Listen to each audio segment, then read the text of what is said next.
standing forward folds, and I'm going to show you some variations that might be done in class, as well as some modifications to use for those. Forward folds can be very challenging for people, specifically if you're tight in your hamstrings. You'll hear this all the time. Yoga's not for me, I'm not flexible. Well, then yoga is definitely for you because you need to improve your flexibility. But you need to know that you're not going to fold forward like somebody like I do, because I do yoga every single day and I have for a very long time in my life, but at least the last year consistently, I have been super diligent in my practice, and for that I've had a practice before for over 15 years. So forward folds take time, and it's important to respect and honor your body as you work through your forward folds. So many times you're just going to hear your teacher say, forward fold, Uttanasana. So from your forward fold, I want you to think here for your fold, I want you to think bend in your knees, sit bones back. And I want you to fold your abdominals over your thighs and release your hands down to the mat. So you'll see a nice rounding in my spine, a lifting of my hips, and I'm releasing my head to hang heavy. Ragdoll is a pose that's called a lot of times in class. So your feet are hips width distance apart. To check if your feet are hips width distance apart, you can bring one foot over. If it perfectly matches, it's hips width apart. Or if your fists fit between your big toes, that's hips width distance apart. So great way to check that.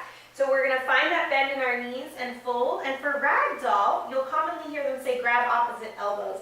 And for the longest time when I was not a yoga teacher, I didn't know what they meant. I was like holding my elbows and I felt super uncomfortable. So what they mean is you're actually going to take your pinky finger of one thumb in the elbow and wrap the pinky finger of the other thumb in the elbow. So there's no holding, it's kind of just like a resting. And then you ragdoll and just release there. So then you can sway side to side, let your arms hang heavy. I like to shake my head, yes, and just release. So that's ragdoll. And if you notice from the side, I have a very generous bend in my knees. I can straighten my legs and fold all the way forward. That's not a problem, but that's not the point of this pose. This pose is designed to release our low spine, our lumbar spine. So finding that connection between your abdominals and thighs is huge. Another pose that you might have heard in class is peace fingers around your big toe, Padangusthasana. So you're going to take your peace fingers. I hate to admit this, but it took me a long time to figure out what they meant. I'm like, which fingers are my peace fingers? And then I realized they meant like peace. Silly, I know. So you're going to take those fingers and you're going to wrap them around your big toes. So again, connect your abdominals to your thighs, wrap your peace fingers around your big toes. Inhale, find length in your legs and your spine.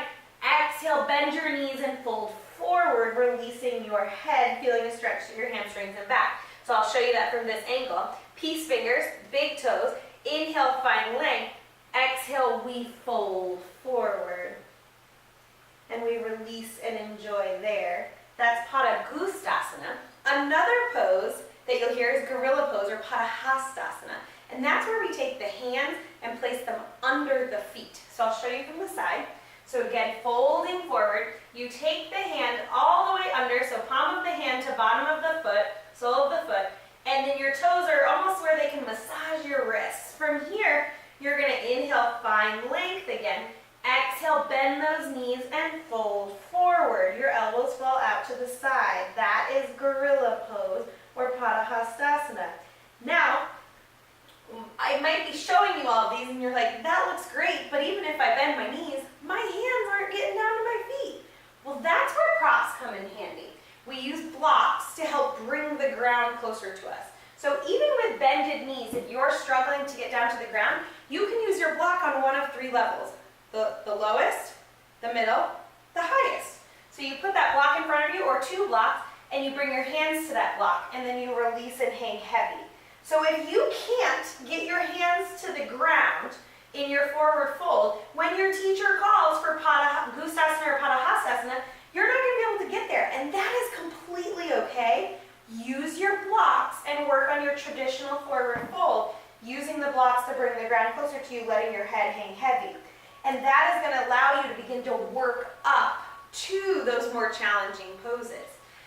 A lot of times I'll hear things like people feel they can't breathe in those forward folds, they feel constricted, and that is absolutely very common and totally understandable. Because what's happening is people are really rounding to try to get there, and they're like crunched up and they're so uncomfortable in those poses, right? So what I recommend you do is find a little up dog in your chest, a little lift in your chest, and try to let your head hang heavy from there. And if you're still having trouble breathing, come out of that pose and use your fingertips on the ground or a block to find that lift in your chest, to find that space in your chest.